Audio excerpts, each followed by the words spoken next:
Were you involved in the decision-making process for choosing eFax here at Corinthian? And if so, how was that decision made? Yes, I had previously used eFax with a different company, and we were using a paper fax machine when I got here. With the number of applications that we had coming in, it was inefficient trying to track everyone's application, file them, review them. So I wanted to switch to the eFax to make it easier for our entire team. One of the things that I do with faculty is actually I get a lot of like direct deposit forms, W-2s, that sort of thing, but it's kind of infrequent. I might get like, a couple a week.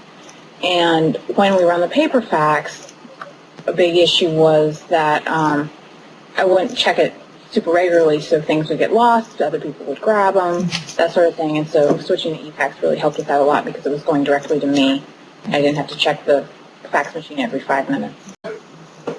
We deal with a lot of materials that shouldn't be open to just anybody. Application materials and such that are sent in. Direct deposit is an example of that. And when you have a generic paper fax that is used by a number of people, those documents can easily get picked up along with other documents and misplaced or in the wrong hands. My memory of adopting eFax is Matt made the recommendation that we adopt eFax, and then it was brought to the budget cycle for the director team, Nancy and I and others on that team. And we thought, sure, let's try this. It's fairly inexpensive. I think it's, $7 a month or something, or that's what it used to be. And it made a whole lot of sense at the time. And when it came to IT, there was really no need to have IT say, yeah, you can move to this new technology. It was really a matter of, we want this, we asked for it, and they said, sure, and they set us up with an account. Matt, do you remember how that process went? It was actually Cindy Jansen on our team who made the calls into IT. I believe IT already had an account with our eFax provider, and they were able to quickly just give us our own fax number and our own account with eFax, and it was a really quick process. We in the academic team have 2 accounts, correct? One for the faculty support team, Nancy, your team with Matt, and then one with my team with Dee for payroll and online support. Any other thoughts on that line in terms of how we adopted eFax? It was pretty painless, wasn't it? It was. I don't recall discussing anything other than eFax, Matt, because of your experience. I think that's just the direction we went, and it's what the corporation had already booked with. Did we consider any other options besides that? No. I don't think so. No. My dad actually had that with his family business, and that I helped with, and he didn't want to buy a fax machine, so that was like the perfect thing because we dealt with small businesses that did use faxes. So it was the perfect kind of transition thing where we used email mostly, but our clients used fax machines.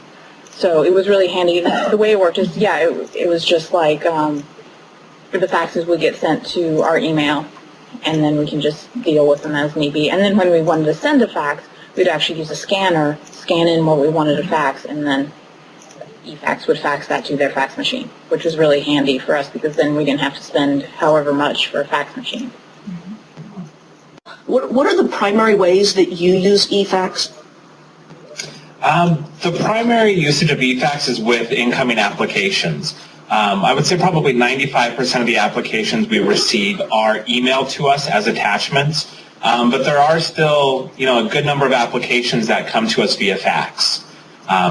Using eFax, it's made it easier to track those applications. As Dee Dee mentioned earlier, sometimes when an application comes in or something comes in on the fax machine, it gets misplaced, the wrong person picks it up, it gets lost. So this has really provided us with, accountability in our incoming applications. Additionally, with our incoming paperwork, after we're hiring the people and they're sending in their paperwork, it all comes to us via eFax, which again makes it a lot easier, especially because they're sending us their social security numbers, they're sending us, personal identification information. So having the security of an e-fax has really helped in that process. Nancy, since you work with Matt, I wanted to kind of take it over to you a little bit. How do you and Matt, sharing an e-fax account essentially, how do you work together with that account? I'll answer that, but I want to mention something else related to what Matt just said. In tracking the compliance documents, which those documents he receives are part of that, and then we have additional compliance documents, many of those documents we have to capture a signature, a physical signature, and the e-fax makes that possible rather than having people mail in a document or send it to a paper fax. We can capture their signature.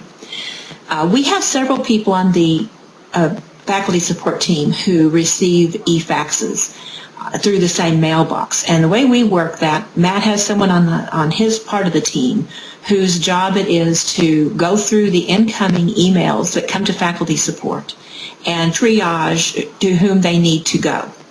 And then it's a very simple matter within that email box to drag an email into the folder of the person who needs to deal with it. If it's a professional development plan, they go to John Den. They're dragged into his mailbox. If it is something that has to do with supervisor permission letters, they go to me. If it's new hire paperwork, Matt's team handles it. So we can have one person, or we can alternate people who go in and make sure that those go to the right mailbox.